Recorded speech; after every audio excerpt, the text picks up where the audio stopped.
Welcome back to the channel and welcome back to another quick pick prediction video. In this video, I'll be predicting the featherweight bout between Youssef Zalal versus Seungwoo Choi. Or I'm gonna call him Choi for the rest of this video, but Choi and Zalal versus Choi. But I'll see this one right here. It's really simple right here. Choi's a solid fighter, definitely underrated.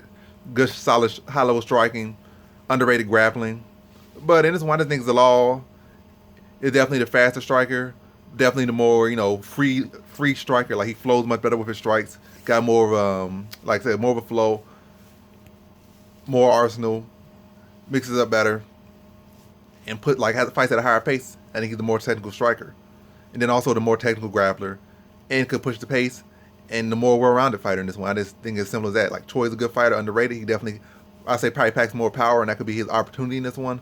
But Zalal, like, solid fighter. I think where Zalal had an issue is, like, in the fights where he typically has issues, even outside of UFC, where those laws come from, is he's a solid fighter, but he has, Pettis syndrome, where he really can probably be better than just about all these. Matter of fact, I would say he's better than all these opponents. You might say, oh, Earlier Tapurio's better than him, but I would say, as you look at the fight, I would still say Zalal the better fighter, in my opinion.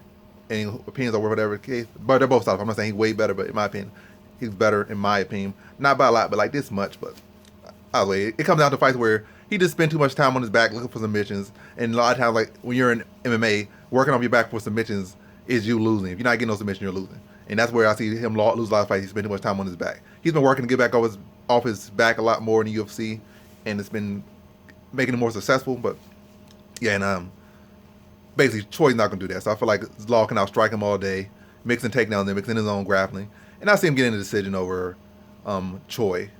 I don't see him stopping. I don't think he has the power to really stop Choi. I don't think he'll put it on Choi like that. Like the Choi can hold his own on the feet. It's gonna be a competitive striking matchup.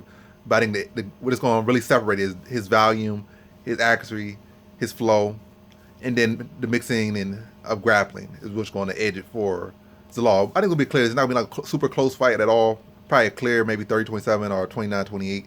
Or really should be 30-27, but they give a round to Choi just cause. But competitive, but clear who's winning every single round or winning the fight, and that's going to be Zalal. So in this fight, I have Youssef Zalal via decision.